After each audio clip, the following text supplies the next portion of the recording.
Eu e o Flávio, nós tocávamos no Aborto Elétrico em 1980 e 81. Foi a minha primeira banda, do Fê também, e do Renato. Brasília teve uma coisa assim muito especial para a nossa geração, que foi, a gente viu a cidade crescer e a gente brincou nessa grande obra que era Brasília. A adolescência, cara, aqui em Brasília era uma... Eu lembro como uma relação meio de amor e ódio. Era difícil ver filmes, era difícil shows, então nem se fala. Engraçado isso. Não tem o que fazer, a gente estava sempre fazendo. Toda semana tinha coisa. A gente fazia acontecer alguma coisa. Se você não criasse o seu próprio entretenimento, você não tinha o que fazer. Se você está entediado com seus amigos, faça uma banda de rock and roll. Isso aqui, cara, era uma cachoeira que a gente frequentava muitos anos atrás. A gente acampava aqui, rolaram momentos muito bacanas, cara, assim, muitas fogueiras, muitos banhos de rio, muito violão, muita bagunça, cara. E a gente não vem aqui há décadas, cara, então isso aqui é um pouco de exploração. Vamos ver, já tem uma placa, coisa que não havia, tem uma rua, coisa que também não existia, não era casas, não era nada disso. Então a gente vai ter que descer lá para ver qual é, se o lugar continua parecido ou não.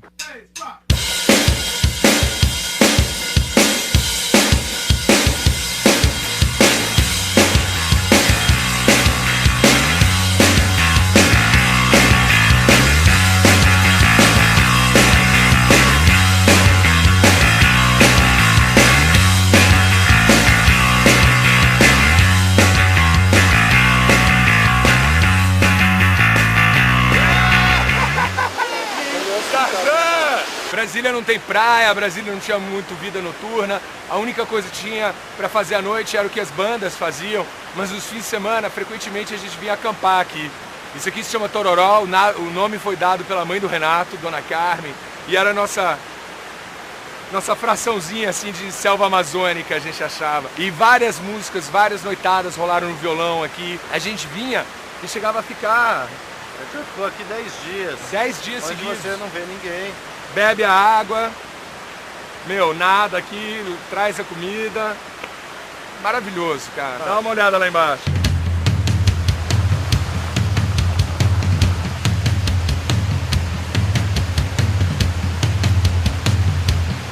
Aqui nos acampamentos eles começam com a galera da colina e os primeiros punks, né? O Renato, a gente, o Jerusa, o Louro, depois o pessoal que nos conheceu no Cafofo.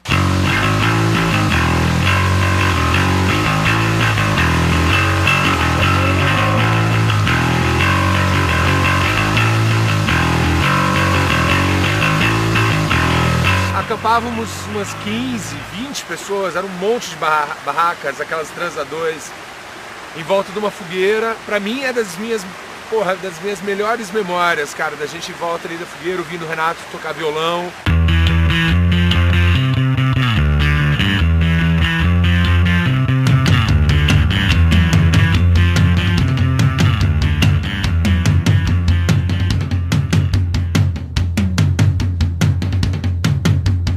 A gente morou na Inglaterra em 1977.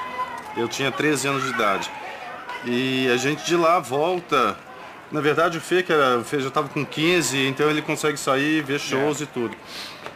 Eu vejo vários shows de punk rock na Inglaterra durante o ano de 77, compro vários discos e eu volto para Brasília punk. Eu conheço o Renato numa festa, quando eu vou nessa festa e vejo os discos que estão lá para tocar, eram vinis, né? Tinham os discos encostados no som, que é uma coisa que você não vê hoje em dia. Hoje o cara tá com o iPod dele, você nunca sabe o que tá tocando, né? E aí, os vinis tinha lá, Pistols, The Clash, teria sido impossível hoje, exatamente, cara. Aí eu falo, ué, quem é que tem esses discos em Brasília, entendeu? Todo feliz da vida. E era o Renato, cara. Aí a gente fica amigo e ele quer fazer banda e, porra, vamos fazer a banda, claro. Só que a gente não tinha um guitarrista ainda, que aparece o Pretórios. Ele era um Sid Vicious loiro, é. Tinha alto, tinha 1,90 m, né? Sabe, cabelo espetado, bem branco, né? E o Renato viu o cara e chegou pra ele, diz a lenda. Do you like Sex Pistols? Yeah, man. E aí eles conhecem assim. E logo depois, aí eles conversando, eles faziam uma banda, aí eles descobrem que os dois me conhecem. Eu já conheci o Pretórios de antes de viajar pra Inglaterra, e o Renato tinha acabado de me conhecer. Aí então tinha o trio. Isso foi em 79, os primeiros ensaios com Pretórios e com o Renato. Pretórios na guitarra, o Renato no baixo, eu na bateria. Aí a gente se reúne na Colina um dia para decidir o nome da banda. Nós estamos debaixo do bloco A. Aqui é a primeira entrada, ali é a segunda entrada. Ali era a entrada que dava acesso ao meu apartamento, 33, né? Quando a gente não tinha nada que fazer, a gente ficava aqui embaixo, jogando conversa fora. Eu tinha ouvido falar de uma banda americana chamada Electric Flag. Quando a gente se reúne, eu proponho, galera, pô, eu tive uma ideia pro nome, cara. Vamos chamar a banda de Tijolo Elétrico. Tijolo Elétrico, né? Aí eu me olho assim, aí o André Pretórios olha assim, dá um pulo do banco e fala, pô, que tijolo elétrico, cara, você tá louco, né? O nome é Aborto Elétrico. Aí a gente... Aborto Elétrico. Aí esse é o nome.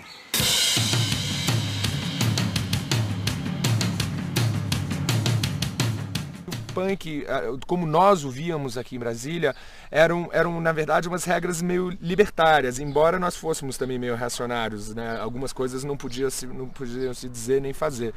Mas a gente via como um conceito muito mais elástico do que, por exemplo, via-se em São Paulo. Talvez aqui em Brasília ele tivesse uma alegria maior do que a seriedade e o protesto e talvez a angústia do punk paulistano, que era feito por gente realmente uma condição do subúrbio, uma condição mais oprimida, e numa cidade realmente sufocante quanto São Paulo. A gente tinha uma visão muito mais parecida, eu acredito, com o que os Pistols e os Ramones achavam, ou seja, que diversão era permitida, que experimentalismos eram permitidos. Mas se você for procurar um denominador comum entre o punk de Brasília, ou, por exemplo, o punk de São Paulo, ou o punk inglês, ou o punk americano, que todos são muito distintos entre eles, eu acho que o denominador comum, cara, seria simplicidade. Que as letras fossem contundentes, diretas ao ponto, e isso somado a guitarras e instrumental muito simples. Eu definiria punk assim, é o rock da rua. Nós estamos aqui no Gilberto Salomão, que é um centro comercial em Brasília. Há 25 anos atrás aconteceu aqui o primeiro show do Aborto Elétrico, no dia 11 de janeiro de 80. O Socana era um boteco que vendia batida, por isso tinha esse nome, Socana, né? Era de um amigo do Renato. E o Renato chegou um dia pra gente com a informação, já no começo do ano novo, falando que ele tinha conseguido uns shows pra gente. Nós tocamos aqui, eu, o Renato e o André Pretórios. A plateia, quem conhecia a gente era a Blitz 64, a banda do Louro, do Gucci, do Geraldo. Juntou um monte de curiosos ao redor da gente. Eu vi esse primeiro show que foi no Gilberto. Você estava lá no Gilberto? Estava lá. Conta aí, Era Pedro. um barulho e o cara se machucou, né, o Pretórios. Acabaram as palhetas dele e ele, tocando guitarra, ele cortou o dedo nas cordas e a guitarra era uma Stratocaster branquinha. Eu me lembro que era branca porque ficou manchada de vermelho. Podia ser até bege. Ficou toda manchada de sangue. Cara, era pancaço. Em Brasília teve uma visão do apocalipse nesse dia, 11 de janeiro de 80.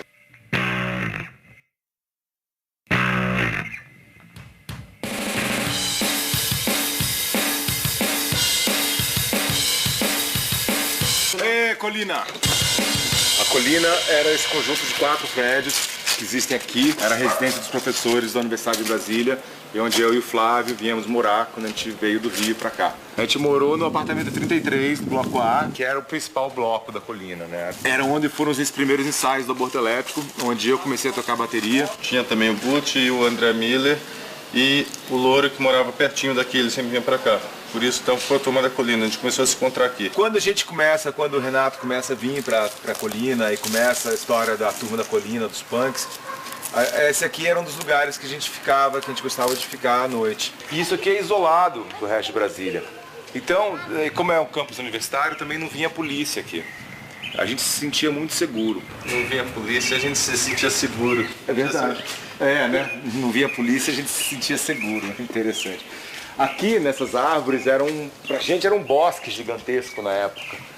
E nessas árvores a gente fazia o que a gente chamava de pernoitadas. A gente fazia uma fogueirinha e ficava tomando um vinho barato, um sangue de bois, ou vinho chapinhá também, um chapinhá, que é bom. Ou tocando violão, ouvindo som.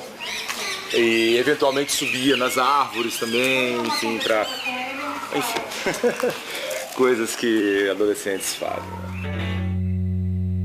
Em Brasília você tinha a cultura de você ficar com teus amigos debaixo do prédio, sentado. E acho que essa foi a inspiração, ao menos, para nos refrigerantes. Não foi dali que saiu. O que a gente mais fazia é isso, é descer, encontrar os amigos e ficar à toa batendo papo. Isso é um embaixo do bloco. Então a música... Que é um bloco, né, senhor? Este é o bloco. Sentado embaixo do bloco sem ter o que fazer. Mas esse é um bloco especial, cara, porque esse aqui era a casa do Renato. A parede do quarto dele, ele tinha feito uma coisa muito legal. Ele tinha pegado recortezinhos pequenininhos de jornal, de música, então tinha... E só fotos, então... uma parede inteira de recortes de jornal e de revistas. Então, de tudo que você puder imaginar de rock and roll, dos Beatles... E cinema, né? Não, era mídia, imagens, também tinha coisa política, eventos. Era um mosaico de informações, de ícones da cultura. A casa dele era uma biblioteca e uma discoteca. Ele indicava os livros. Ele falava, pô, você precisa ler isso, você precisa ouvir isso. Na época a gente vinha aqui e passava a tarde. Passava o dia, a tarde inteira, conversando sobre biografias, sobre cinema, ouvindo som. Era um esconderijo da gente aqui.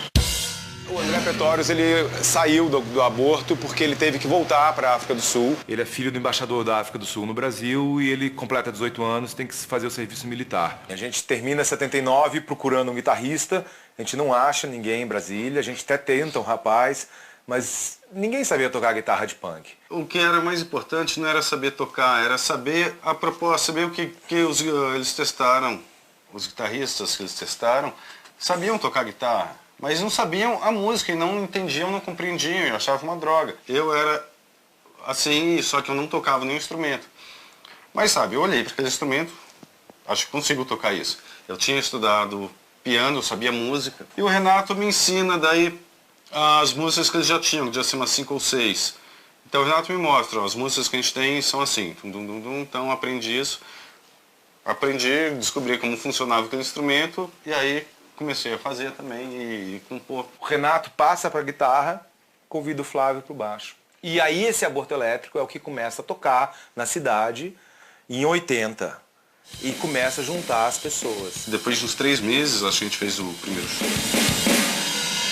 A minha escola era a escola americana que ficava lá para baixo e eu tinha o hábito de... Era um caminho longo, mas dava para eu vir a pé. Quando eu chego mais ou menos aqui, cara, eu começo a ouvir... Eu não sei muito bem nem definir o que era, cara. Era caos sonoro, trovão, assim, parecia, sabe, alguém que tinha pegado uma guitarra baixa bateria pela primeira vez e tava vindo um esporro imenso, cara, naquela direção. Eu fui literalmente, cara, atraído pelo áudio. Em Brasília você não tinha nenhuma turma roqueira, cara. Você não tinha ninguém que tocar, não que eu conhecesse, né, cara. Quando eu chego aqui na frente do que era o Foods, era uma lanchonete, cara, tinha uns 10 punks, vai. Foi mais ou menos como se fosse aqui nessa calçada, cara. Ficava a bateria aqui do Fê, tinha um amplificador.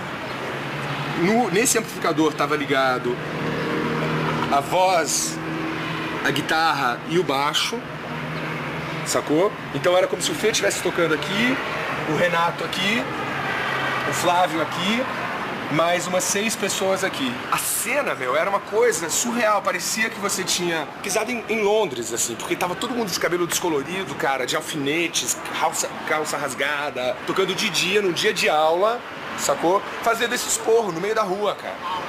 Eu passei, eu vi, de algum jeito eu consegui descobrir o nome da banda, descobri que se chamava Aborto Elétrico. E eu e o Dado e o Pedro, a partir daí, o Pedro é irmão do Bi, o Dado da Legião Urbana, a gente começou a segui-los.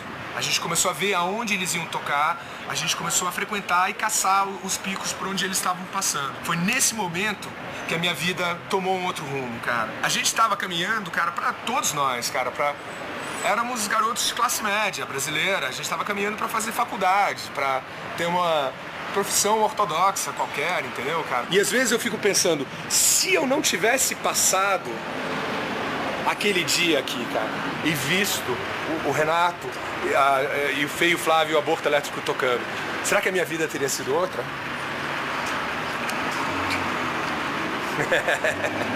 Eu acho que sim. Aqui era onde a gente ensaiava. Estamos no porão da casa dos nossos pais, aqui em Brasília. Só que era um pouco mais simples, né? Não tinha essa sofisticação. Um dos pontos de reunião era justamente aqui, quer dizer, o Aborto ensaiava, todo mundo saía aqui fora, acendia uma fogueira igual essa, todo mundo trazia batata, porque era a coisa mais barata que tinha, uns vinhos, cachaça, a gente ficava aqui tocando, não música dos outros, mas os cassetes dos ensaios. Não sei como que conseguia entender que quando a gente dava o show, todo mundo já estava cantando. Todo mundo cantava Que País é Esse, todo mundo cantava Até de Conter. Naquela época era uma coisa assim, a gente se reunia em volta de uma fogueira, trocando fita cassete e todo mundo conhecia as músicas de todos. O ensaio do Aborto, cara, era barulho, muito barulho. Era muito engraçado, cara. O Renato, para você entender, por exemplo, o que ele estava dizendo, você precisava ter em mãos um texto do que ele estava dizendo. Eu tenho algumas coisas gravadas que ele começa a berrar, fazer vocalizes, né, entendeu? Mas pensa no vocalize completamente anárquico, berrado, entendeu? Sangrando. Muita fome nas telas, muita fome nas telas, muita fome nas estrelas e aqui também. Eu lembro que eles tinham muita dificuldade em afinar os instrumentos.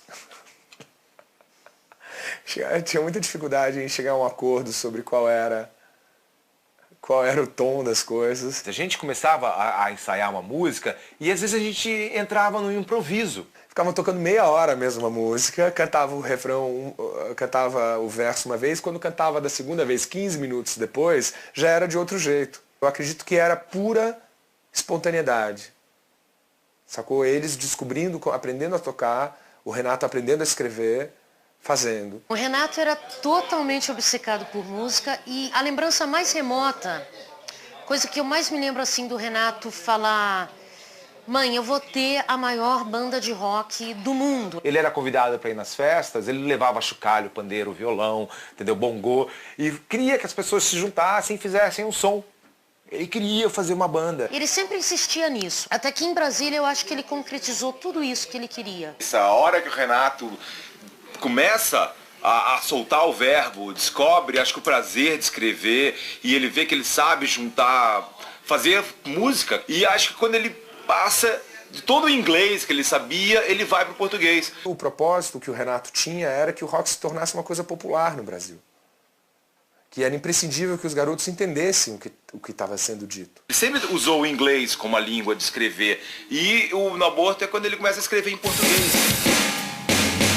O Aborto Elétrico, cara, foi a primeira banda brasileira da qual eu gostei. A opção pelo português me pareceu uma coisa que beirava o revolucionário. Era a primeira vez que eu via rock com unhas e dentes, ou seja, rock querendo dizer alguma coisa, algo de muito contundente e em português, e muito bem escrito. Eu vi o Renato cantar daquele jeito, escrever daquele jeito, e eu tentava fazer algo à altura. Imagina você crescer do lado de um cara de um talento daqueles, né? Tinha um quê de doutrinário ali. Ele queria conscientizar as pessoas. Isso era importante para ele. Era importante para nós, assim, de falar, gente, a gente está aqui, nós somos punks, a gente tem, sabe, vocês têm que mudar, vocês têm que se ligar, agir, mudar suas vidas, entendeu? A música é uma maneira de se mudar isso. Então a gente achava que era um exemplo para a juventude seguir. E o Renato era o mais obstinado nisso. Ele realmente escrevia panfletos, ele era panfletário às vezes. Ele teve uma doença que ele ficou 2 anos de muleta, de cadeira de rodas, ele ficou completamente depressivo, ele ficou mal, tinha vergonha disso, ia para colégio assim, todo nerdzinho, branquinho, aquela coisa. Nesse período de 2 anos da doença... Ele tinha inventado uma banda imaginária, a 42nd Street Band. E aí, quando ele saiu daquela cama, daquela muleta, daquela cadeira de rodas, ele virou punk, literalmente. Eu ia a muitos shows. Eu ia a shows na UNB, ia a shows no Foods, ia a shows... Fui do FICO, que é o Festival Interno do Colégio Objetivo, que foi muito legal. Que foi a primeira vez que eu acho que o Renato ouviu uma coisa do meu pai que ele não acreditou. Quando acabou o show, né, Fê, Flávio, Renato, todos eles lá no palco. Quando eles desceram, pai, como é que foi? Meu pai, super formal, sério, daquele jeito, falou: vocês são profissionais, agora vocês estão prontos. Aí o Renato ficou, não, só tá brincando, né? Mas sério isso mesmo? Isso é sério e continuem. Eu achei super legal isso vindo de um pai, assim, para dar força, né? Que era uma coisa extremamente punk, radical.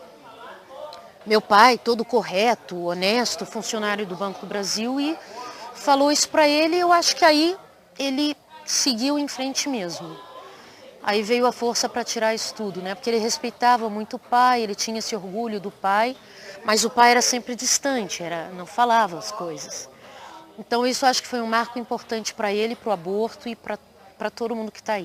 As músicas eram feitas de outro modo, acho que eles não pensavam em começo, meio e fim, não tinha uma coisa muito planejada. As fitas que a gente achou, algumas de show, elas terminam em determinado momento, mas muitas coisas que a gente pegou de ensaios, as músicas simplesmente continuavam durante horas. Elas eram todas fragmentadas ou muito longas, então a gente teve que adaptar isso de algum modo, transformar isso numa linguagem, algumas das músicas numa linguagem mais concisa. O Renato era um baixista excelente, e ele era um baixista que ele fazia melodias no baixo. O baixo muitas vezes só marca os acordes, as mudanças de acordes, né? Pom, pom, pom, pom. Pom, pom, pom, pom. Quando ele ia compor no baixo, ele fazia uma linha que dava para se assoviar. Fátima é uma melodia no baixo que depois os instrumentos acompanham essa melodia. Isso até foi uma maneira de compor que o Flávio acabou pegando para ele também. Na verdade eu estava no meu quarto com baixo, estava treinando com baixo e eu compus essa música. Chegou o Renato, eu desci, a gente veio aqui para o estúdio para ensaiar. E foi a primeira coisa, eu comecei a tocar essa música. O Fê começou a acompanhar na bateria. E o Renato olhou e falou, meu, que legal isso. Fica tocando aí que eu pensar no negócio. Ele pegou um papel e ele começou, primeiro ele marcou assim meio a métrica do negócio, e depois começou a escrever.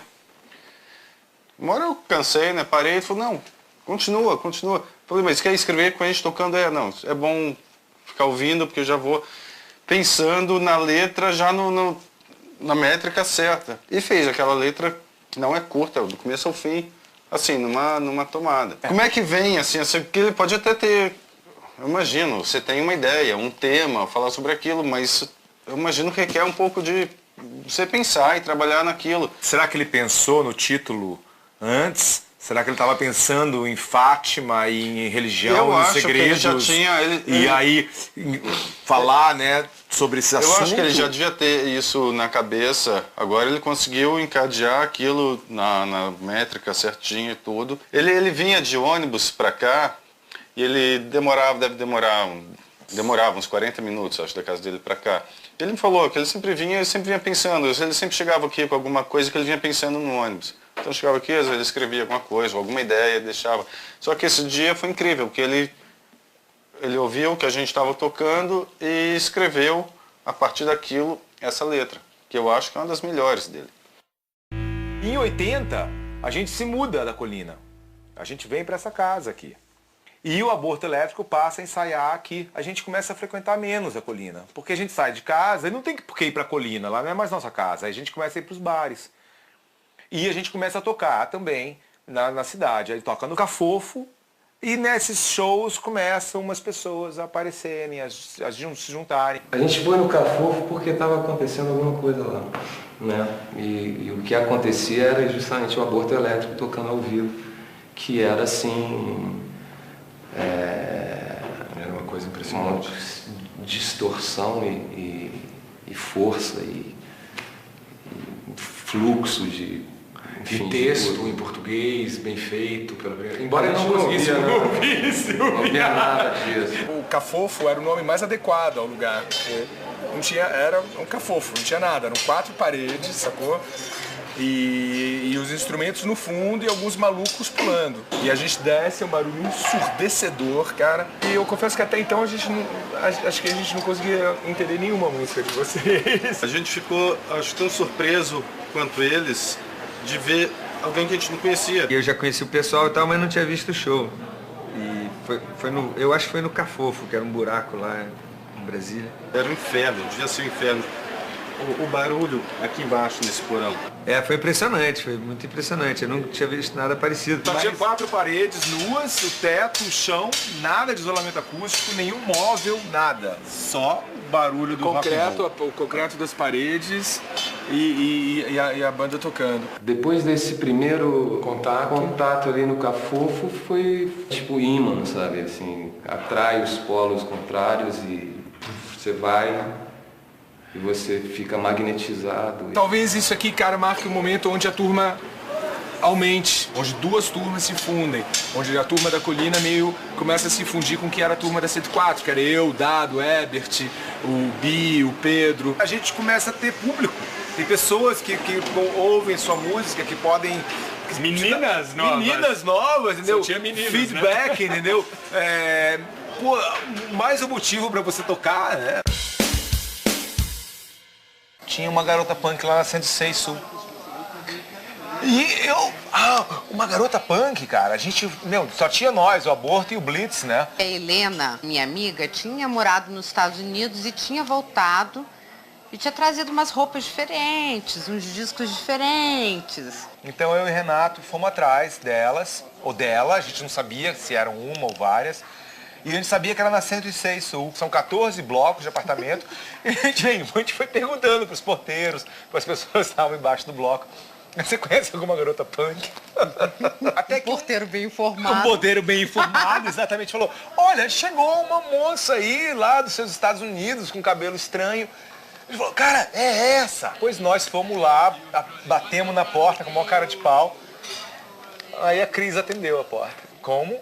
Ela estava de roda de banho, cabelo todo molhado. Aí a gente olhou pra ela assim e falou: você que é a menina punk? Não sei se... De fato, a gente não sabia nada sobre o movimento punk. Mas eles fizeram a nossa cabeça direitinho. Aí ficamos amigos delas. Foi verdade. Daí eles convenceram a gente que a gente tinha que virar punk mesmo, entendeu? A gente até convida pra cantar na banda. Daí eu e a Ana fomos convidados pra cantar no Aborto Elétrico. Aí a gente fez umas audições daí aqui em casa. Eles queriam que eu cantasse de uma certa maneira que eu não conseguia entender qual era a proposta. A gente queria alguém berrando, né? Queriam berrando. Não, é pra berrar. Deu pra berrar, não tô entendendo. Mas daí a pressão foi demais, eu debandei. Larguei deles e resolvi que eu ia cantar com a Blitz 64. Existe um momento em que a gente íamos todos para os mesmos bares. Tem uma época que é uma adega de vinho. Depois ainda vem ter o Gilbertinho, lembra? E aí, quando é o Gilbertinho, a gente já ocupava 3 bares. Lembra? Era incrível. Na época do Gilbertinho já tinha um monte de gente que eu não conhecia. Aí começa a virar um monte de gente, cara. Começa a virar um monte de gente na cidade. E essa turma é muito gozada, que ela tem uma hierarquia, que é meio por ordem de chegada. Então, por exemplo, o Fê, o Renato, não sei o que, eram os caras... Porque quando o Dinho conhece a gente... E nós somos os figurantes, assim. Aliás, um dia se refere a gente como... O Renato tinha feito uma hierarquia. Puto da vida, vai tomar no seu cu, né? Que você só existe... Não, você tem sorte de ser figurante, cara. Que você podia ser um daqueles que ainda eram mais distantes do núcleo, entendeu? Eram agregados, eu não sei. O Flávio se lembra disso, olha aqui, ó, cara. Em 78... o punk rock já era conhecido por quem estava ligado. Quando chega o punk chutando o pau da barraca, aí eu, a princípio, tinha aquele pé atrás assim, não, peraí. Mas aí comecei a ver a sofisticação de ser cru. E o que chamava mais atenção não era as letras, a temática. Era roupa rasgada, era a postura ali, porque não tinha como você entender alguma coisa. A qualidade do som era terrível. E... você tem que... imagina um bolo de som, não? Um bolo assim e... O fato da gente estar naquele porão do Cafofo mostra a vontade que a gente tinha de estar fazendo alguma coisa. Em cima do punk, do lema do punk, né? Do it yourself. E não tem literatura, algo assim, pô, vamos fazer nossos próprios fanzines. Não tem roupa, vou rasgar uma camisa, vou pintar. Não tem música legal, então vamos fazer nossas próprias bandas, né? Ninguém tocava covers, não existia. E foi daí que surgiu o punk de Brasília. A gente não estava preocupado se a gente sabia ou não sabia tocar. A gente só queria tocar, a gente só queria chegar, olha, mundo, eu existo. Eles compunham música pensando que aquilo jamais teria sido gravado. Essa inocência, era tão inocente, não tinha nada. Ninguém pensava em gravar um disco, ninguém tinha compacto. Eu passei 3, 4 anos na Plebe e nunca sonhei em gravar um disco. Pra quê? Era uma urgência. Eu acho que Brasília te empurrava pra isso. Nada detinha a gente.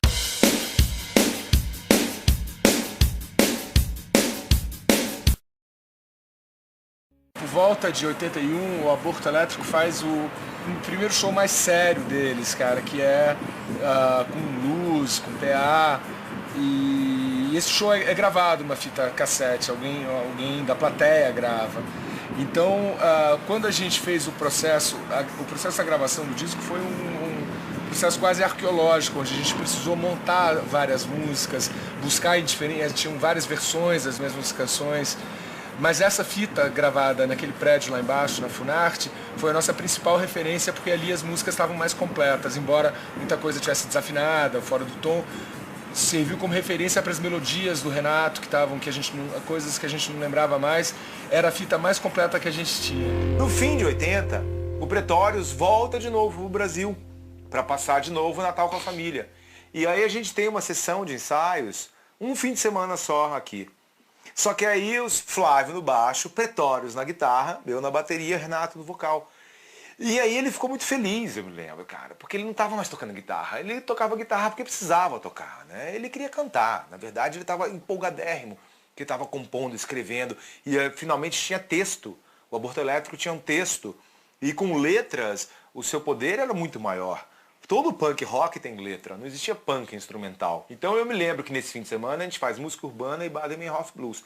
E a impressão que eu tenho é que ele fez as letras ali, na hora. Isso é verdade, porque a gente fez as músicas e ele sentava lá, pegava o papel e escrevia. Escrevia, e já começava a cantar, ele não parava para pensar na melodia, ele já cantava. A gente juntou os quatro, aí vamos tocar, aí um groove, um riff de guitarra, originava uma levada, a gente começava a tocar juntos, de repente o cara já estava cantando, uma letra que a gente não sabia que ele tinha, ou que não existia, que ele tirou da cartola ou ele fez na hora, mas o que a gente sabe é que naquela hora era criação, a gente sentia que ele estava ali, pá, tá rolando, é assim, vai encaixar, pá, não para de tocar, continua tocando, aí pá, tentava, encaixou, pronto, a música estava pronta. Esse projeto, gravar as músicas do Aborto Elétrico, é uma coisa que a gente queria fazer há muito tempo e acho que agora é um momento bom. Pra mim é um negócio quase sentimental, entendeu, cara? Porque a minha vida profissional durante muito tempo rodou em volta ou de algum modo dessa banda, sacou? E eu acho que também pro Fê e pro Flávio, acho que de alguma forma se fazer justiça a uma banda que foi precursora do rock de Brasília. Eu não ouvia punk há vários anos e ontem o Rafael fez uma brainwashing na gente aí, desde ontem ele tá me tocando punk rock, e o cara, quanta coisa que passou nesses 20 anos. E eu escolhi outras coisas para ouvir. O Capital mesmo também trilhou outros caminhos. O punk passou a fazer parte da nossa história musical, mas não mais a nossa razão de ser como músicos, né? E atualmente a gente está trilhando um caminho que tem raiz no punk, mas não pode ser dito que a gente é uma banda de punk rock. Então, a gente vai pro CO, que é o Centro Olímpico. Esse lugar aqui foi, por incrível que pareça, um lugar muito importante. Foi onde aconteceu o último show do Aborto Elétrico. Quando a gente volta das férias, de final de 81 e verão de 82, eu e o Flávio, a gente chega em Brasília e o Renato nos diz que ele não queria mais continuar com o Aborto, que ele tinha tocado com um trovador solitário, que estava rolando legal, e ele estava já pensando em outras coisas. Ia ser o primeiro show do Aborto Elétrico sem o Renato, né? Porque a gente já tinha decidido que ia seguir caminhos separados. Eu fiquei super chateado, eu não sei o que o Flávio achou, mas a gente resolve continuar. Eu, Flávio e o Ico, como Aborto Elétrico. Só que nessa hora que o Aborto ia tocar, o Ico some, ele não aparece. E a gente fica procurando desesperadamente. E eu tive a ideia, vou falar com o Renato. Né? E eu me lembro que eu falei com ele estava por ali, assim, daquele lado ali. Aí eu cheguei, Renato, o Ico sumiu, cara. Ele olhou pra mim assim, e aí daí? Falei, pô, vamos tocar, cara.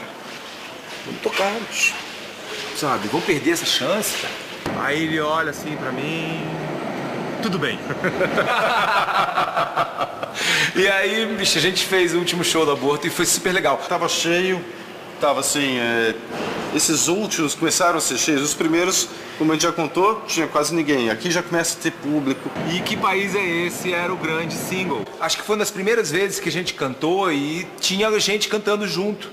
Coro da galera, que país é esse? Então a gente sai do palco, feliz pelo show, e falando, gente, agora que tá ficando legal, acabou a banda. É irônico, né, que o Aborto acaba num show onde ele faz o maior sucesso. Onde você vê que aquilo que toda banda almeja, que tem as pessoas cantando suas músicas, a gente consegue aqui. E a gente consegue, mas a gente fala, acabou, né? É aqui. Aqui? Exatamente aqui. Então aqui esquerdo. Gente, é verdade, foi aqui. Talvez isso aqui seja o marco do fim. Do fim e de uma era e de começo de uma outra. Se não fosse esse fim, não teria surgido Capital e Legião e a história não teria sido como ela foi.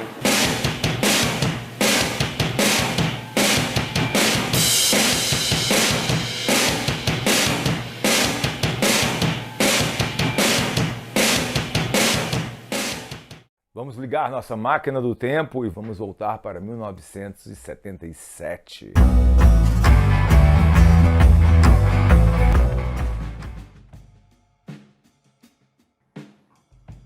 Quando eu tinha 13 anos, eu fui para a Inglaterra.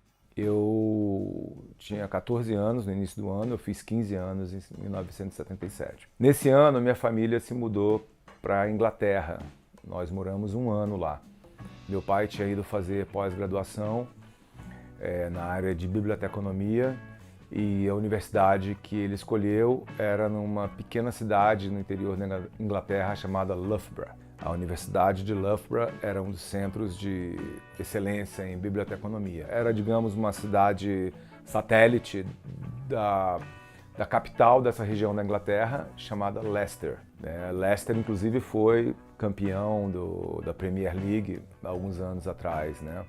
Quando a gente se mudou para lá, o Leicester jogava na segunda ou na terceira divisão. Né? Pra vocês verem que desistir nunca! Tem a chance o Leicester, o Okazaki bateu escorregando, a sobra do Vardy! Gol! O interior da Inglaterra funciona talvez um pouco como o Brasil, né? Por exemplo, você pega a região de Campinas, que é um grande centro, ao redor tem cidades menores, e depois ainda tem cidadezinhas menores ainda, onde moram poucos milhares de pessoas, e nós fomos morar numa cidadezinha dessa, chamada Cropston. Mas enfim, Leicester era o centro que nós íamos quando íamos fazer compras, ou onde tinham shows, e 1977 foi o ano que o punk rock explodiu na mídia. Foi num ano muito especial, 1977, quando estourou o punk rock. Capitaneado pelos Ramones nos Estados Unidos e depois na Inglaterra pelos Sex Pistols, pelo The Clash e centenas de outras bandas. E a gente estava lá no meio do negócio. E eu fui arrebatado pelo punk, a gente pode dizer assim. Aquela música pegou a gente muito forte. Eu já era um roqueiro, né? Eu já ouvia rock, hard rock, né? Heavy metal dos anos 70 e também rock progressivo quando eu fui para a Inglaterra, mas eu descobri o punk rock através da imprensa. Eu comprava semanalmente o New Music Express, que era um dos jornais de música mais conceituados da Inglaterra. Junto tinha também o Melody Maker, mas o Melody Maker era um pouco mais intelectual, mais sisudo, eu diria assim, né? Mais conservador. O New Music Express era mais da nova música, enfim. E tinha outros jornais, mas já tinha o Sounds também, ou seja, já tinha 3 jornais semanais de música na Inglaterra, fora as revistas, né? E a rádio era muito importante, e eu descobri um programa de um DJ chamado John Peel, que é, sem dúvida, o DJ mais importante da Inglaterra. Ele foi DJ por mais de 40 anos. Ele tinha um programa diário, das 8 às 10 da noite, e quando eu descobri esse programa, eu ouvia religiosamente. E foi através do programa do John Peel que eu tomei contato com o punk rock, podemos dizer assim, né? Estávamos na idade, no começo da adolescência. Essa influência foi muito forte. E eu gravei fitas, eu gravava fitas cassete, eu tenho até hoje essas fitas gravadas. E foi aquilo, na verdade, que acendeu a fagulha assim, de querer fazer uma banda. Com 14 anos eu ia em shows de rock, o que aparecia em Brasília eu ia. Talvez meu primeiro show eu até tivesse 13 anos de idade, e foi o Casa das Máquinas, que tocaram lá em Brasília. Eu fui ver o Casa das Máquinas. Vi Rita Lee, Tutti Frutti também, com acho Fruto Proibido. Eu gostava muito de ir em show já em Brasília. Então, chegando na Inglaterra, eu descobri onde era o local dos shows e comecei a frequentar. Então, eu fui em todos os shows que eu pude na Inglaterra. Dentre eles, eu vi The Clash, com a primeira turnê, né, o White Riot Tour. Eu vi o The Jam, The Stranglers, The Damned. Eu vi todo mundo que tocava lá em Leicester, eu ia ver, né? Eu não assisti nenhuma banda ao vivo. Eu tinha 13 anos, fiz 14 anos no fim do ano. Eu não podia sair à noite, eu não podia ir num pub, eu não podia ir numa casa de shows. Também comprava muitos dos LPs e quando eu voltei para o Brasil eu trouxe uma coleção de discos de punk rock. Isso nós estamos falando de 78, janeiro de 78. Com certeza em Brasília eu achava que ninguém tinha aqueles discos, né? Porque muitos deles não tinham sido lançados no Brasil. Eu estava muito afim de tocar bateria, já tocava bateria, eu continuei tocando na Inglaterra, mas não tinha banda, né? Eu só fiz algumas aulas, depois o professor me enxotou da escola, porque eu já tocava mais do que todos os alunos e fazia uma barulheira nos diabos. Aí ele falou, olha, Felipe, não tenho mais o que te ensinar aqui, né? Você tem que tocar, né? Voltando da Inglaterra, eu continuei a estudar inglês na cultura inglesa, onde o Renato dava aula. Ele começou a dar aula muito cedo, o Renato era precoce. Daí fez-se, né, a amizade, poucas pessoas conheciam. Na verdade, a primeira vez que eu ouvi, eu fui na biblioteca da cultura inglesa e eu sempre ia lá para ler o jornal de música.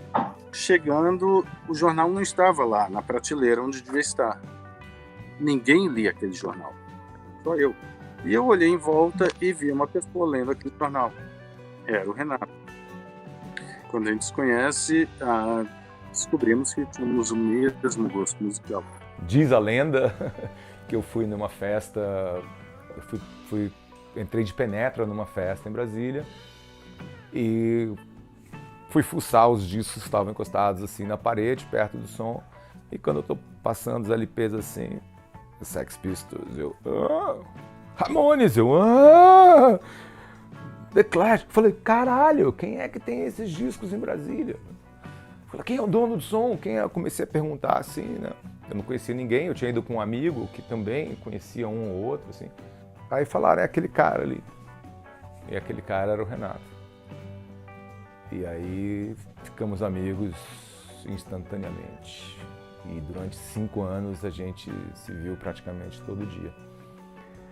E logo que a gente descobriu que a gente tinha esse gosto em comum pelo punk rock, a gente já sabia que isso era uma coisa assim que pouquíssimas pessoas conheciam e gostavam. E a gente já começou a falar sobre ter uma banda. Depois eu fui descobrir que... Aí tem toda a história do Renato, né? Que ele queria fazer banda desde que nasceu, digamos assim. E ele tinha bandas imaginárias e ele tentava fazer banda com os amigos dele e ninguém dava bola. Até que ele conheceu um baterista que tinha bateria e que queria fazer uma banda.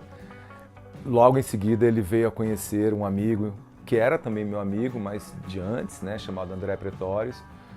E o André tocava guitarra, aí juntou o baixista, que era o Renato, o baterista e eu, e o guitarrista, o André.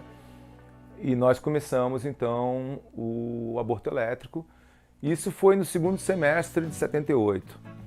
Então, provavelmente, o Aborto Elétrico é, se não a primeira banda, uma das primeiras bandas de punk rock do Brasil.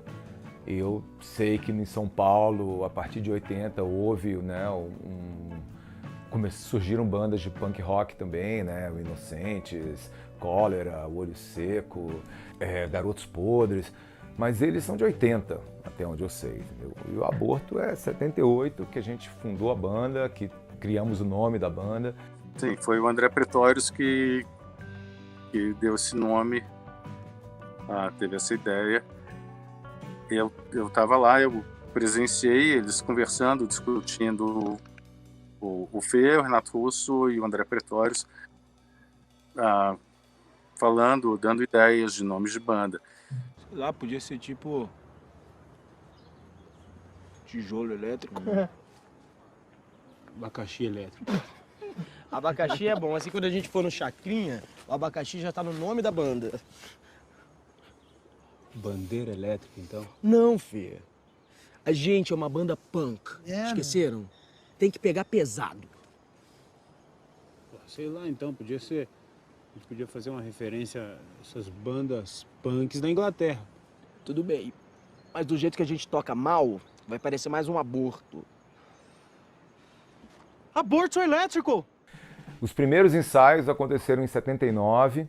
O André Pretórios teve que voltar para a África do Sul, né? Ele era filho do embaixador da África do Sul e ele fez 18 anos em 79 e teve que servir o exército. A gente procurou um guitarrista, eu e Renato, durante 79, o segundo semestre, mas a gente não achava ninguém, porque ninguém conhecia punk rock, né? No final de 79, o André voltou da África do Sul para passar o Natal com a família e nós ensaiamos, eu, André e Renato. Em janeiro de 80, o Aborto Elétrico fez a primeira apresentação em Brasília, que foi num barzinho chamado Socana, no centro comercial, um shopping chamado Gilberto Salomão, que é na área rica da cidade, lá no Lago Sul. E o dono desse bar era amigo do Renato e cedeu uma tomada. Então a gente tocou no chão, na calçada, e na época o Aborto Elétrico tinha acho que 5 músicos. Basicamente riffs de guitarra que o André Pretórios criava e a gente, né, ao redor do riff montava a música. Ainda não tinha vocal e a gente repetiu essas 5 músicas umas 5 vezes cada uma. Ficamos tocando mais de 1 hora. E esse é um show histórico, né? Foi 11 de janeiro de 1980. A gente ia tocar no dia 11 e no dia 12. É um show histórico, tá retratado naquele filme Somos Tão Jovens. O André Pretórios, ele acabou a palheta, ou caiu a palheta. Imagina, você só tinha uma palheta, eu só tinha um par de baquetas, né? Se caísse a baqueta, você tem que tocar com uma mão e pegar a baqueta do chão. E o André, ele cortou, né, o dedo da mão direita tocando e a guitarra dele era muito clara, era amarelinha, assim, bege. E a guitarra ficou manchada de sangue, no punk rock, né? E o que aconteceu foi que no sábado seria o segundo show, né? A gente amarradão, porque tinha sido um maior sucesso o primeiro show, juntou gente ao redor, né? O pessoal passou lá em casa para me buscar e eu tava no sofá, deitado, com cobertor, a cara toda empipocada. Eu tava, acho que com um sarampo. E eu me lembro da cara de decepção do André Pretórios. Eu falei, cara, eu não vou poder tocar hoje. Não! Então, esse foi o primeiro show do Aborto Elétrico, né? 11 de janeiro de 1980, eu, Renato e o André Pretórios. O André Pretórios teve que voltar para a África do Sul, né, para continuar no seu serviço militar, coitado. Foi uma tragédia na vida do André, né, esse serviço militar. E quando eles fazem a banda, eu tinha, sei lá, 15 anos. Com 16 anos eu entro. E eu entro porque o André saiu, ele teve que voltar para o país de origem dele, a África do Sul.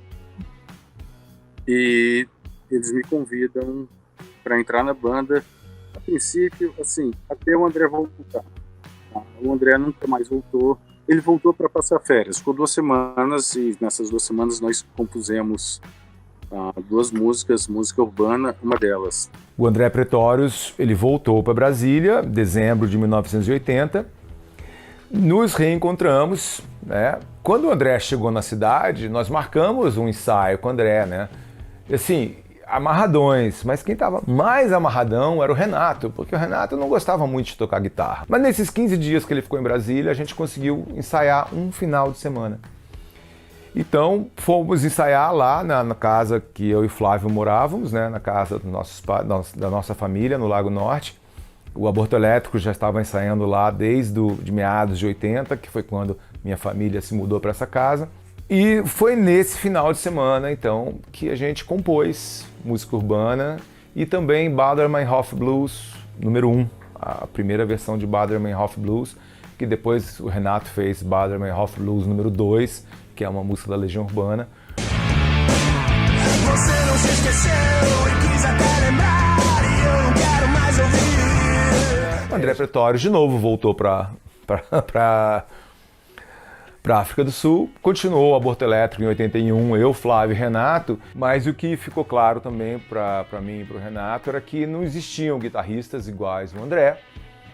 E então o Renato resolveu passar para a guitarra e chamamos o Flávio, né, meu irmão, que estava lá em casa, né, assim, e o Renato falou: Flávio, você quer tocar o baixo? E deixou o baixo dele com o Flávio, e o Flávio passou a treinar o baixo todo dia. Ele andava, ele acordava, pendurava o baixo, e ia tomar café da manhã com o baixo, e passava o dia com o baixo. Treinei muito, pratiquei muito lá no começo para realmente aprender a tocar. Me chamaram, me convidaram para o Aborto Elétrico, eu não sabia tocar baixo. Então, assim, eu corri atrás para aprender muito rápido. E essa formação do Aborto Elétrico, com eu na bateria, o Flávio no baixo e o Renato na guitarra, foi a que se tornou conhecida. Porque a gente, a partir desse show no Socana, em janeiro de 80, a gente passou a querer tocar todo o tempo, em qualquer lugar que fosse possível. E aí começam os shows do Aborto Elétrico nas calçadas, os shows do Aborto Elétrico na Universidade de Brasília, nas lanchonetes, onde tivesse uma tomada. A gente chegava no final de semana, a gente tentava achar, conseguir um lugar para tocar e tocava. Ao pegar a guitarra, o Renato já tocava violão. Ele era um baixista sensacional, bem melódico assim, mas quando ele volta, quando ele vai para a guitarra, ele também começa a cantar, porque ele acho que sacou que ia ter que cantar, né? Que tinha que ter letra, afinal, todas as bandas punk são rock, é com vocal, né? Rock instrumental é outra coisa, né? Punk instrumental, então, não existe, né? Então, a partir desse momento, surgem as primeiras músicas do Aborto Elétrico, que vêm a ser conhecidas, né? Geração Coca-Cola, Que País é Esse? Tédio, Conexão Amazônica, depois das que o Capitão veio gravar, como Veraneio Vascaína, Fátima. Então, em 1980, o Aborto começa a tocar por Brasília, começou a tocar, né, por Brasília, junto com o Blitz 64, que era o grupo do Louro Jones, o irmão dele, o Geraldo, e o Gucci na bateria, depois foi baterista da Plebe Hood. No final de 80, houve um show, uma temporada num barzinho chamado Cafofo, e nessa temporada do Cafofo, o Dinho apareceu com o Dado, os irmãos deles, né, o Tavo e o Dado, o Bi Ribeiro, também do Paralamas de Sucesso, foi lá no Cafofo ver a gente tocar. E essa temporada no Cafofo foi importante porque juntou outras pessoas à turma, né? Apareceu o que a gente chamava na época de a turma dos diplomatas, né? Que era, né, Dinho, Dado, companhia, porque eles são filhos de diplomatas. Eu era fã de rock, rock já era uma coisa central na minha vida. Eu começo a ouvir rock quando eu tinha 12 anos, mas eu estava do lado de cá do balcão. Eu era um consumidor de rock, eu era um fã. Nunca tinha pensado em passar pro lado de lá, de ser um dos caras que toca numa banda. O Aborto continuou, então, em 1981, já com bastante gente na turma, né? Nessa turma já eram mais de uma centena de pessoas quando a gente se encontrava. A gente já tinha público para fazer os shows, não precisava vir ninguém de fora, né? Só a turma já era mais do que suficiente para encher os lugares que a gente tocava. Na virada de 81 para 82, eu acho que a gente viveu uma crise e essa crise desembocou no fim do Aborto Elétrico, e no início de 82. Olha, o Renato, que toma a iniciativa, ele vai lá em casa, preferia, a partir daquele momento, ficar solo ou não queria mais estar junto com a gente. Fim de linha, Fê. Acabou. A gente tá se estranhando faz tempo. Pô, Renato, você deixou a banda na mão. Foi embora, a gente ficou montando equipamento lá sozinho antes de você chegar, pô. Eu não tô entendendo, então quem tem que pedir desculpas aqui sou eu? Pô, Renato, foi mal. Você sabe que eu gosto de você pra caramba, cara. E eu de você, Fê. Por isso eu acho melhor a gente parar por aqui, antes que piore. Então é isso, né? O Aborto, a gente começou em 78, mas a gente faz barulho na cidade em 80 e 81. foi a banda que juntou a turma de Brasília e onde o Renato veio a se transformar no Renato Russo, enfim, e começar a compor as obras-primas que ele fez tanto no Aborto Elétrico como na Legião Urbana. E foi onde eu e Flávio fomos também desenvolvendo o nosso groove, né? A coisa de tocar juntos, né? Baixo e bateria, e que eu acho que foi tão importante pro sucesso do Capital Inicial. Acabou também uma banda que era a banda irmã do Aborto Elétrico, Blitz 64. Estávamos numa festinha e comentamos isso com o Louro, e o Louro fala, olha só, a Blitz também acabou. Blitz era a banda do Louro. E o Louro Jones me convidou para fazer um som juntos. Ele estava conversando com o Fê, então eles falaram, vamos fazer um som? Vamos. Eu estava junto. E a gente foi tocar então lá em casa, na casa dos meus pais no Lago Norte. E o Flávio, que era o baixista do Aborto Elétrico, também estava desempregado, nos juntou nessas primeiras jams. E daí a gente, nesse primeiro ensaio, a gente já começou a ter ideia, fizemos já assim, 3 bases de música. E aí a semente do Capital Inicial. E ficamos um tempo só esse trio. Isso, então a gente pega o primeiro semestre de 82, mais ou menos. No segundo semestre de 82, o Capital Inicial, o nome do Capital Inicial também surge mais ou menos nessa época, em meados de 82. Capital tinha uma menina que cantava, chamava Heloísa. Ela tocava guitarra também, ela tocava guitarra e cantava. Eu estava na faculdade, fazia psicologia, e eu conheci fiz amizade com uma garota lá no Instituto Central de Ciências, e eu acabei conhecendo a Heloísa. Se eu não me engano, ela fazia sociologia. O Fê conhece a Heloísa, convida ela para ser vocalista. E nós ficamos amigos, e ela, quando falou que tocava guitarra, eu convidei para ela fazer, tocar com a gente, fazer uma audição, entendeu? Fazer uma jam, ver se rolava. E rolou. Então a Heloísa entrou para o Capital Inicial no segundo semestre de 82, e ela tinha uma guitarra muito antiga, era uma guitarra Felpa, sei lá se esse é o nome da marca da guitarra. Era uma guitarra bizarra, assim, bem antiga, brasileira, e ela tinha, os interruptores não era chavinha dessas modernas, era um interruptor de luz. Começamos a fazer os primeiros shows com ela, tocamos no Clube do Exército, ela era filha de um militar, tocamos numa cidade satélite chamada Unai também, tocamos com a turma, né, com as outras bandas, a Legião Urbana no começo, Plebe Hood, enfim. Viramos 83, e em 83 houve um show que foi muito importante. Para o Capital Inicial, inclusive, foi um divisor de águas. Em 83 houve a temporada da ABO, que era a Associação Brasileira de Odontologia. Nós conseguimos nos organizar, na época éramos 4 bandas principais, a gente dizia assim, que já tinham um pouco mais de experiência, que era o Capital Inicial, a Legião Urbana, Plebe Hood e o XXX. E nós 4 nos unimos e fizemos essa temporada de rock. A gente conseguiu o auditório deles, que era um auditório com umas 300 pessoas talvez, né? E lá fizemos 2 semanas de shows. Acabou que a Heloísa saiu logo após esse show. E depois ela sai, a gente fica um tempo sem vocalista de novo, mas a gente continuou trabalhando, continuou compondo. Eu entro no Capital em junho de 83. Eu tinha 19 anos. O Flávio convidou o Dinho para fazer uma audição. Já éramos amigos do Dinho, desde a época do Aborto Elétrico, inclusive. Conhecemos o Dinho porque ele e o Dado estavam passando na rua e viram o show do Aborto Elétrico. Então o Dinho já era amigo. A gente estava sem vocalista, eu estava na casa do Dinho. Falei, Dinho, você quer entrar no Capital Inicial? Ele fala, mas você é o baixista.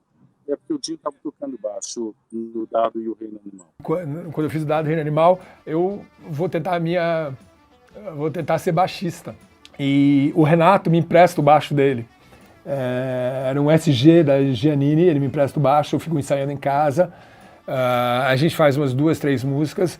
O Dado Reino Animal era metade Capital, metade Legião. Era eu e o Louro, do Capital, e era o Dado e o Bonfá, da Legião. E tinha ainda o cara chamado Pedro Thompson Flores, tocava teclado.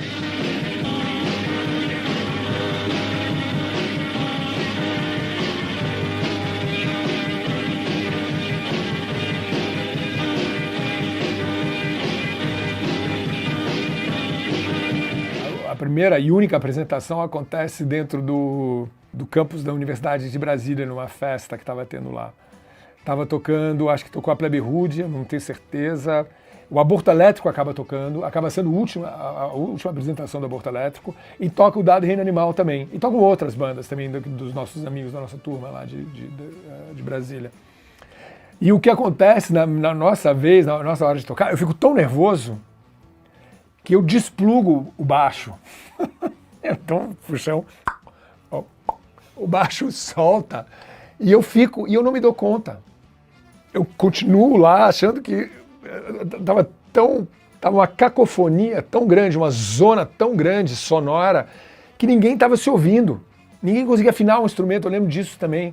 Então, estava escuro, barulhento, então, caos. Essa foi a primeira e única apresentação do Dado Reino Animal. Depois dessa apresentação, a gente fala, galera, olha, definitivamente isso aqui não tem futuro. Definitivamente eu não devia estar tocando instrumento nenhum. Um ano depois eu vou fazer a audição e acabo cantando no Capital. Foi um convite direto e eu convidei o Dinho, não tinha consultado o resto da banda. Mas daí eu cheguei em casa e falei, Fê, convidei o Dinho para ser vocalista. O Fê me fala, mas eu convidei a Helena era uma amiga nossa, convidei a Helena para ser vocalista. Dinho e Helena, que também era uma amiga da turma. E eu assim, Fê, a Helena não canta nada. Mas a Helena era gata. Eu convidei o Dinho, o Fê convidou a Helena. E nenhum conversou um com o outro. Mas daí eu falei, vem cá, então ok, vamos fazer uma audição. E o Capital faz na turma, eles anunciam que eles vão fazer uma audição para escolher o novo vocalista. Lá na casa do Fê e do Flávio, que era onde o Capital, onde eu fui ensaiar depois, mas onde o Capital ensaiava e onde o Aborto Elétrico também ensaiava. Eu sabia que o meu convite ia ser o que ia prevalecer. Mas aí eu falo com o Dinho, olha só, eu não tinha avisado, convidei você, mas o Fê convidou a Helena, então é uma audição, né, para ouvir os dois. E beleza. Só que aí no dia a Helena nem foi. Eu só sei que eu saio de lá como vocalista do Capital por WO, porque não tinha mais ninguém, não tinha mais nenhum candidato. Assim, tipo assim, não tem ninguém, vai você mesmo, sabe? Não apareceu mais ninguém. Mas o Dinho apareceu, cantou e né, a história foi escrita, né? Então nem teve a audição. E se tivesse tido a audição, o Dinho ia ser escolhido. Tem ideia do que eu posso ter cantado? Talvez alguma coisa do Aborto Elétrico, será que eu cantei Que País é Esse? Alguma coisa assim? Não tenho ideia. A gente já tinha algumas músicas, uma delas era Psicopata, então já tinha letra. A gente dá a letra pro Dinho, ele faz cantar. Primeiro ensaio, ele falou, poxa, beleza, vamos em frente. Eu estava no lugar certo, na hora certa. A partir daí, o Capital inicial teve o que eu diria a formação clássica, que é eu, Flávio, Louro e Dinho. Então isso foi após abril de 83, a gente ensaiava praticamente todo dia da semana, pela manhã, a gente ensaiava muito. Os ensaios eram muito frequentes para todas as bandas, né? Talvez principalmente para as que estavam levando mais a sério essa história de criar um repertório, enfim, de tentar alguma coisa, não sabíamos o que, mas a gente sabia que uma coisa a gente precisava fazer, era ensaiar e fazer músicas novas, né? Acho que esse sempre foi o motor do Capital inicial, em todos esses 38 anos de estrada, fazer músicas novas. E isso a gente já fazia naquela época. E ali eu fui já sugado para dentro. Tanto que, se eu não me engano, 1 ou 2 meses depois, eu dou meu primeiro show na Concha Acústica da Universidade de Brasília. Nosso primeiro show em 83 na UNB, primeiro show com o Dinho. O Paulo Marchetti fez um livro sobre o rock de Brasília e ele tem algumas fotos desse show. E a partir dali, quando eu entro no Capital, o Capital já estava começando, as bandas de Brasília estavam começando a sair de Brasília. Eu pego o bonde meio andando, embora a gente não tenha aproveitado quase nada do repertório do Capital anterior à minha entrada. Jornalistas e produtores de show já estavam começando a olhar para Brasília com mais atenção. Então eu, logo depois de entrar, eu faço esse show já na Concha Acústica em Brasília. Acho que 3 meses depois a gente já toca no Circo Voador. O nosso segundo show já foi no Circo Voador no Rio. Em julho de 83, o Capital Inicial saiu de Brasília pela primeira vez. Nós recebemos um convite para tocar junto com a Legião Urbana no Circo Voador, no Rio de Janeiro, junto com o Lobão. O Lobão estava lançando o primeiro disco dele, o Lobão e os Ronaldos. Nessa época, o Circo Voador, quem arrumou pra gente foi o Herbert Viana. O Herbert ligou para mim, falou: Flávio, arrumei um show para vocês. Aí, no Circo Voador, a atração principal é o Lobão. Eu falei: meu, sério? Sério? Eu falei: sério? Sério? Meu, massa. Esse foi o nosso segundo show. Assim, o segundo show do Dinho. Né? A gente, ok, já estava tocando desde da época da Borca Elétrica, embora só em Brasília. Mas o Dinho já entrou, fez um show na UNB e, na sequência, fomos pro Rio e fez show no Circo Voador. Eu estava cantando pela primeira vez na minha vida. O meu segundo show da minha vida já foi no Circo Voador, o terceiro já foi aqui no Sesc Pompeia, sabe? Então eu já fui jogado. Quando eu entro no Capital, eu me vejo de uma hora para outra cantando em lugares grandes. E na sequência, a gente, com meio de paraquedas, a gente caiu num show aqui em São Paulo. Lá no Rio, a empresária do Lobão vê a gente tocando, né, na mesma noite do Lobão. Ela leva a gente para São Paulo. Que era um show chamado Hardcore Rock Night, que era um show no Sesc Pompeia, onde estavam as principais bandas de rock de São Paulo da época. O Traje a Rigor. O Ira, Titãs do Iê, ainda na época. Todo esse povo começando, né, gente? Chegando em São Paulo e vendo uma cena que não havia no Rio. E a gente não sabia que havia em São Paulo. Então a gente tocou no Rio com o Lobão e a Legião, e na semana seguinte a gente tocou em São Paulo.